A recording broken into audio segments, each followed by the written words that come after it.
Good morning, world. My name is Sorel Ketan, and I am one of the co-founders of the Daily Huddle, along with my good friend Giovanni Gonzalez, who may join us in a few, and as well as our good and generous hosts of every day of the Daily Huddle. You can catch the Daily Huddle every day, Monday through Friday, on YouTube at the Daily Huddle. So please visit us, drop us a like, drop comments, share those episodes with your friends and family members. And today we've got a special treat for you. My very good friends, Kurt and Susan Roskopf, are here.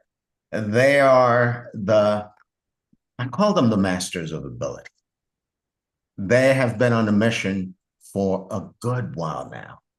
And I don't think they'll ever quit. And that's what I love about them. Our topic today is the American Disabilities Act reboot, ADA reboot. Did we advance or retreat? I want to tell you a little bit about Kurt and Sue. Kurt and Sue Roskopf have been married for 28 years with a 15-year-old daughter and a 4-year-old dog. They do things together. Pewaukee Lake Water Ski Club members for decades, Optimist Club members and club builders, disability allies specializing in adaptive water skiing for the past 10 years with 36 years of experience. They host the AbilityMKE Now radio show for 8 years and the World of Ability podcast for almost 4 years now. And they're very passionate, support inclusion, and promote those who are the masters of ability. So whether or not you are someone with a disability, you are who Kurt is speaking to, who Sue's speaking to today, and they're introducing you to the world of those who are the masters of ability. Good morning, Sue. Good morning, Kurt. It's an honor to have you back on the Daily Huddle. So, American Disabilities Act. Reboot. Have we advanced or have we retreated? What do you want to say? There's a lot that has happened, obviously, since that all went into law back in 1990. So Americans with Disabilities Act, that is the piece that's the reason why we have so many curb cutouts for wheelchairs or ramps going into restaurants or that type of thing where Americans with Disabilities Act, I'm reading it right from here, is it protects people with disabilities from discrimination because that's a real deal, right? Disability rights are civil rights from voting to parking, the ADA law that protects people with disabilities in many areas of public life. So that went into effect in 1990. So pause for a moment. Yep. I think many people may not get the profundity of what you just said. So there was a time before the American Disabilities Act when people with disabilities literally did not have equal access to almost everything. Say a little more about the period before that. What was it like? It actually took, I mean, literally, the whole concept of it takes an act of Congress to make a difference. If you can picture wounded, injured veterans ended up being among the group that made the difference. They showed up at the Capitol, which was not accessible. They literally got out of their wheelchairs, they crawled their way up the steps to prove the point and make the point and be visible and to actually, these guys that were guys, gals, whoever they all were, that were injured for life because they protected us and they can't even get in the Capitol. That is atrocious. We owe them everything. They're the ones that gave us our freedom, right? And it took them proving that point in a visible, almost like a crazy way to, like, they literally had to go there and say, hey, I can't get in. What the heck is going on here that this is the way we are? What is going on? And to be able to have that visual for people to finally grasp that part and realize that, oh yeah, that's not right. It literally took that act of Congress to wake up the country, to be, we need to be able to have things accessible for everybody, because a quarter of Yeah. the population has a disability. And today you and Kurt are here sounding maybe the same alarm. Given what it took for Congress to pass the American Disabilities Act, and given what it's taking to fully implement it so that access is created, access is sustained. I'd love to hear your take on it, both you and Kurt. Have we advanced or have we retreated? And what has the quote unquote continued struggle be like? So I'd say in so many ways we have advanced. If you, how many places are there now where they don't have some adaptation? And obviously one thing that's in my head right now is like wheelchair access, because that's just, it's an easy visible item, right? The number of buildings that, that's part of code. You have to have, you can't build a place these days that's not accessible. I had been working in a building for about a decade where it was built back in, gosh, like the 1930s. It was an old building. And I have a very good friend that's a full-time wheelchair user. And I'm like, I'm sorry, you're never gonna be able to visit my office. You can't get in. And that's frustrating. It's like, what, there's other buildings on where I am there where we could meet, and that's not a big deal. But my specific office at that time, too bad. No access. No And access. how frustrating is that?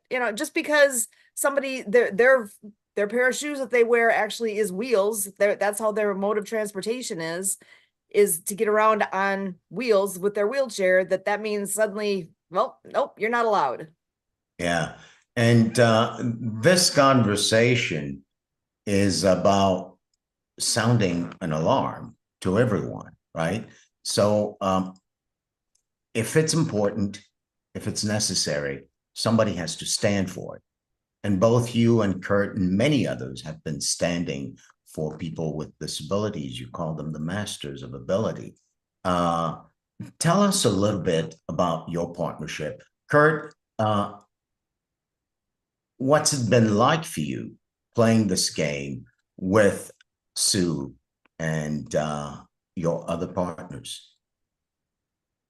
It's been a personal growth opportunity. It was, an experience of needing to be awakened and needing to really enter this paradigm shift and to be ready to be as many things where you need to be vulnerable and you need to check in on your humility and being humble and just opening yourself up to, listening, to people with disabilities to hear their lived experience and to hear, their side of what you do. And, 13, 14, 15 years ago, it took me pretty much admitting, to being one of the bad actors, to being like, I didn't realize what I was doing that was negligent and just really limiting because I really put a false perception out there for American with disabilities, people all around the world with disabilities, and just really missed how significant, the grand scope of this population and what it could mean for me and my family and everybody around me and in these circles that I otherwise tended to run in, and just really being like, what segregation is alive and well. Because when I started to assess the circles that I ran, I really didn't see people with disabilities. So today we have a business format. So the interesting thing is when I started to dive in and say, what can I do with this? And looking at the business arena around Milwaukee, Sue and I would go to networking meetings, entrepreneurial meetings, mix and mingle and meet people around the southeastern Wisconsin marketplace and see what we can all do together to collaborate in business. And it got to a point that for organizers of these meetings, I would literally find myself asking this organizer, saying, where are our professionals with disabilities? So they taught me about going into like a pub, and then you have these pub tables, these high tops. That's how management talks about your low tops and your high tops. Well, the high tops are not real friendly for wheelchair users. And so if you walk into an establishment and there's no low tops, well, what does that say for our lack of interest in professionals who are a wheelchair user? And, like say sign language interpreters. If we Yeah. ask So ourselves each fiscal year, how many times do we have a sign language interpreter? It's pretty close to zero. What does that say to our professionals who are deaf or hard of hearing? It's yeah, just a big wow factor. Like we're not even yeah. close. So pausing for a moment and reflecting on that, I can't help but feel that professionals out there, businesses out there might perceive your devotion and your dedication to this cause as a quest to make them feel bad, guilty, and ashamed. So let's say we take all of that out of the mix. How do you frame this message for the many entrepreneurs and business owners who are not the Walmarts or the Apples, the Googles, right? How do you frame this message to sound the alarm as an opportunity as opposed to something we need to fix? Help me out. Well, I was gonna say, one thought I have is you don't know what you don't know. And Yeah, until it comes in front of you and it's brought up and you're made aware of it, it's not on your radar. And that's part yeah, of what, with us continuing that conversation, if it's something you literally just never had a reason to think about, well, now here's your reason. today's the Part of, reason. that's part of the conversation because Yeah, truly, I mean, Kurt talks about, back when he was in that category of, not thinking about, because there wasn't a reason. There wasn't something that came in front of him to say, whoa, hey, hold on. Yeah, there's something here that I need to pay attention to. And that we all have aha moments happen, right? yeah, Thank goodness they do. And until you have that aha moment that really is that wake up call of, oh my gosh, what have I been doing? I didn't even realize I was leaving people out of the equation. It wasn't on purpose. It just wasn't, I never thought of it. So that's part of it, is just to give an excuse to think about it, and hopefully it makes a difference. yeah. So this is the opportunity to think about it, right? I'm African American. I'm from Haiti. And there was a time when people like me were practically in the same boat that the veterans and other people with disabilities were prior to the American Disabilities Act, right? So I can definitely relate. And as a business person, I'm now thinking, what is my business missing when I'm not looking in the direction of our brothers and sisters with disability for talent? What's your experience with that? Kurt, look like you're gonna say something. Go ahead, Kurt. All right. Well, my experience is that again, the story with Sue and me is that we saw in the sport that we love. We just put on a wonderful ski show last night, and a water ski show. And our story is that we saw in our sport that we could go out there wildly and open the floodgates for people with disabilities in our sport, at least so far as our state, the state of Wisconsin, because we have the Wisconsin Water Ski Federation. And so what I learned is that it's not a build it and they will come situation, because we put the boat, rope, and skis in the water. And Sue and I were like, we had 6 participants, but we're thinking, oh my gosh, this should be 26, 36 people. They should be lining up to come, and they weren't. And that was a sign of our disconnect. So I did a little research. You do your Googles, as they say. Who are serving people with disabilities? And I need to learn from them. I need to define the trusted contacts of people with disabilities and to learn from them how they're bringing people with disabilities to their thing, and then we could do the same to ours. And so I found myself going to independent living centers, and then they hold free events, advocacy meetings, and presenters. And I'd go into the independent living center and I would listen and I would learn and I would participate and I would grow personal professional development at the independent living centers. And then there are ADA centers across the country, and they do web-based meetings so that they too can teach this whole scope of the American Disabilities Act and help people learn it. And they do it to the style that those that are responsible to execute the compliance of ADA and to support others in adhering to the laws, that it's at that level. And I learned a lot how these professionals are doing that. And then there's disability resource centers. So you start to being a person that doesn't have a disability. You're like entering almost like a drama production. You're like saying, okay, I'm going to play the role of being an American with a disability, and to think of in my faith life, how do I reach out to my faith community and to ask them how I can better participate, and who do I talk to, and to talk to those people. If I want to volunteer, see, that was an amazing switch for me, because to me, I was in circles where I was getting this mantra like, Kurt Roskopf, you need to volunteer for people with disabilities, which is true, but I missed the whole other half. Americans with disabilities also want to volunteer to serve us. And that was something I was missing for 30 years, 40 years of my life, for sure. So if you look at every aspect of life across the spectrum, everything I take for granted that I do, every dream I have that I want to dream, someone with disabilities have the same dream.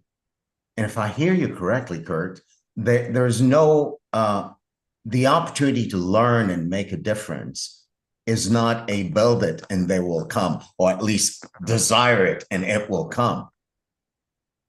You're inviting me to make, and you're inviting the world to make a conscious, deliberate effort to learn from people with disabilities and to learn from the disabilities world so that we can augment our ability to even relate to each other. I'm seeing this a real opportunity here. Yeah, and we all can grow everybody's out to grow their business, right? Grow what they're doing. Think about that whole piece of how they're a quarter of a population, 25% of the people around you, around all of us, have a disability of some sort. Open that door to that's a huge number of people. And if you can think of ways to tweak what you're doing to be more inclusive in that way, you just grew what you're doing by potentially your 25%, just like that. Yeah. Is there a database out there where the people with disabilities sign up and they're there, they showcase their talents and their degrees and all that? If someone wanted to deliberately, well, I guess you could call it discriminate in reverse, and totally just target hiring or integrating or engaging the 25% of the population with disabilities, where would we go? That is a great question. Kurt, are you aware of anything like that? I'm going to pass that your way.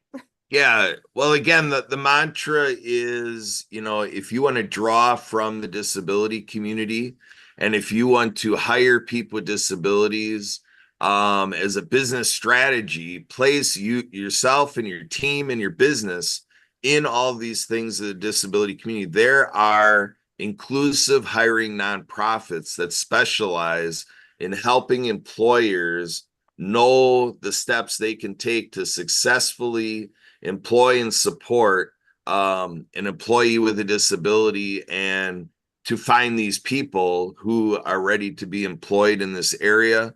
And like I said, there's disability resource centers. A lot of these centers are producing directories where it shows all of the services. So like doing adaptive water skiing, you know, I was able to call these centers, and you say a database, I was able to put our water ski program in a database to be available to say, hey, if you want to learn what it is for yourself to water ski, come talk to Kurt and Sue Roskopf. We're here with the Wisconsin Water Ski Federation. So it's like anything in business, you have to market yourself that way to say, I'm an employer that's hungry to take a look at Americans with disabilities to be a potential candidate in my business.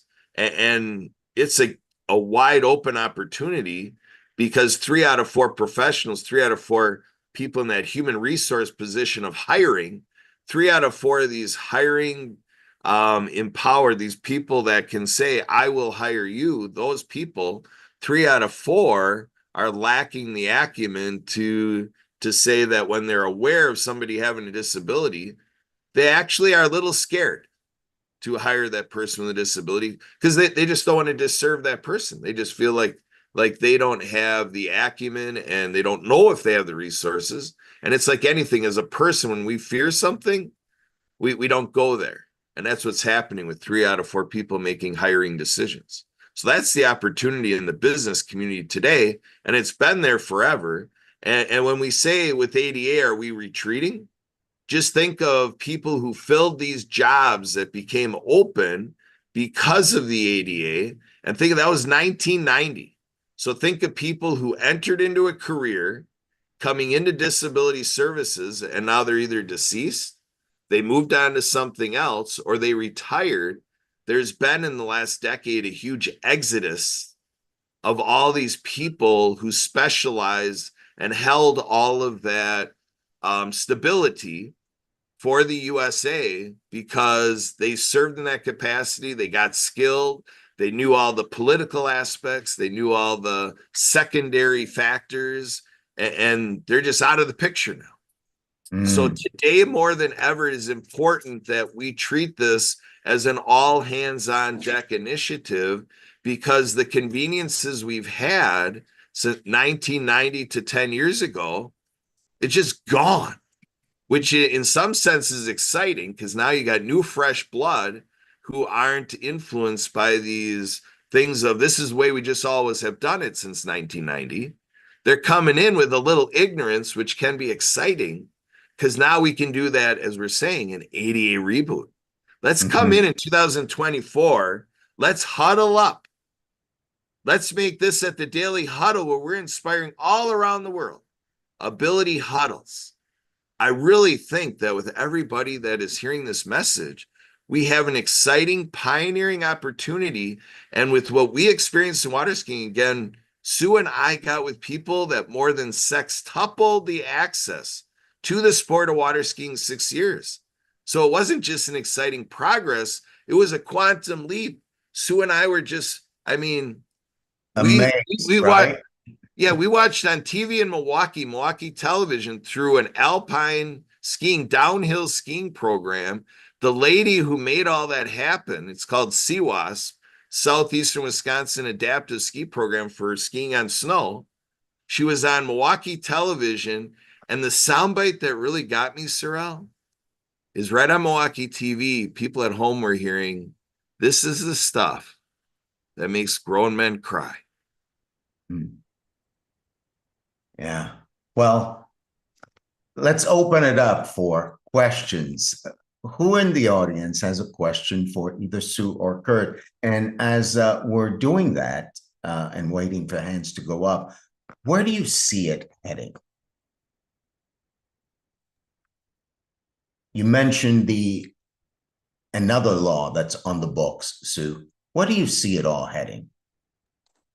Well, one that's been, oh gosh, they've been working on it for a handful of years now, and it still hasn't passed through Congress, is something called the Disability Integration Act, DIA. And the little blurb, I'm going to read it right on here, what it means. So it secures the constitutional right to liberty for millions of disabled people and seniors who are in institutions and want to live in the community. So it helps aging seniors stay in their own home, and it saves millions of federal and state dollars compared with institutionalization. So the whole premise of what's been churning through and not passed yet is, can you imagine being in that position where you don't have a choice of where you get to live because of whatever your needs are in order to have the care that you need? You can't live in your own home anymore. You're being told you are going to a nursing home or whatever the institutionalized place is. And sorry, When you that's where you get to live say now. you're being told, Sue, is that the state saying you have to get out of your home? Give us an example so we can understand it a bit. And actually, I'm going to pass this to Kurt because he's got more detail on that. Yeah, Sorelli, you're absolutely correct because that's the way I look at it. Like Sue and I were able to live in this house that we're talking to you from. And this is what we got to think is in the USA and other places around the world, where do we empower a citizen with a disability to have an opportunity? First of all, like to get married.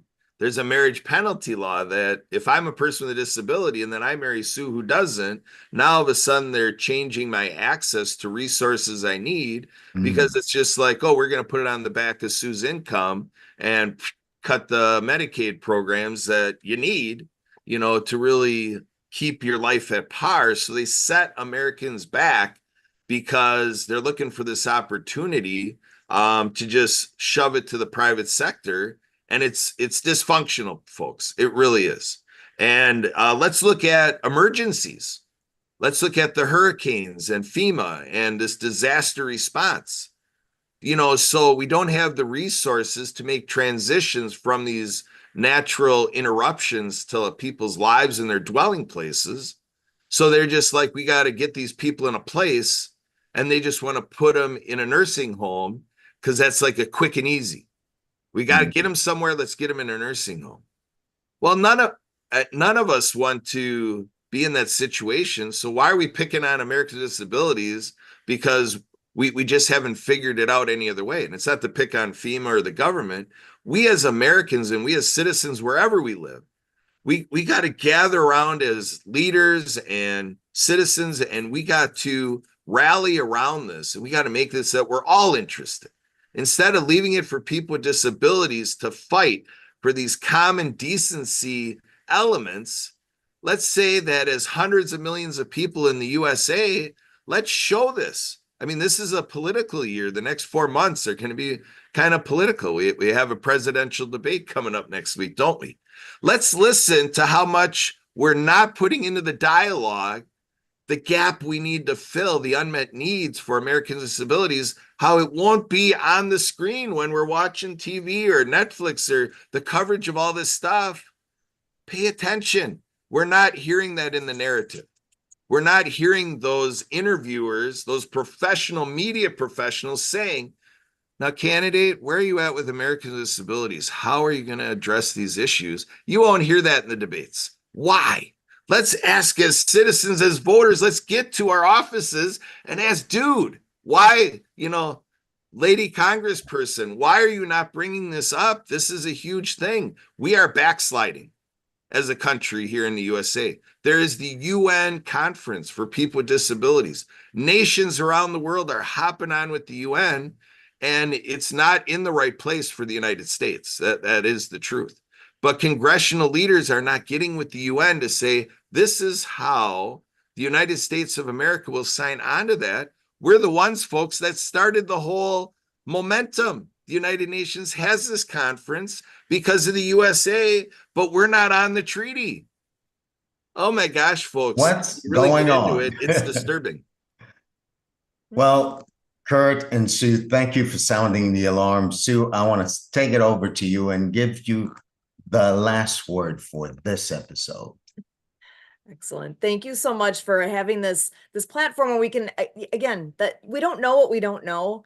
And until you have some excuse or some reason that gets the ideas in front of you, that it's not going to, right? Until there's an inopportune moment. So that's where the Daily Huddle and all the awesome ideas that come forward through this platform, I really applaud what you guys are doing here and appreciate it so much and appreciate the chance to be able to share some of our experiences and to highlight what that means, because this really can mean a lot for each of us. Where a friend, you coined the term TAB, temporarily able-bodied. I'm able-bodied right now, but if I live long enough, I'm not gonna be. You might And this will be. apply to me, and this will apply to all of you. That life changes, right? And if it's not us, it's a relative, a close friend. It hits us all at different points in time. Be ready, be prepared, know what's going on out there, and make a difference. It's easy to do that. Do Yeah. it. So the call to action for people who are temporarily able-bodied is look in the direction of 25% of the population of the country and see what you're missing. Over there, there's a talent pool. Over there, there's a pool of husbands and wives. Over there, there's a pool of everything that is us. And unless we look deliberately, unless we go in the spaces where the contact and the proximity that pushes me and pushes others to create connections we would have never created before, it won't happen.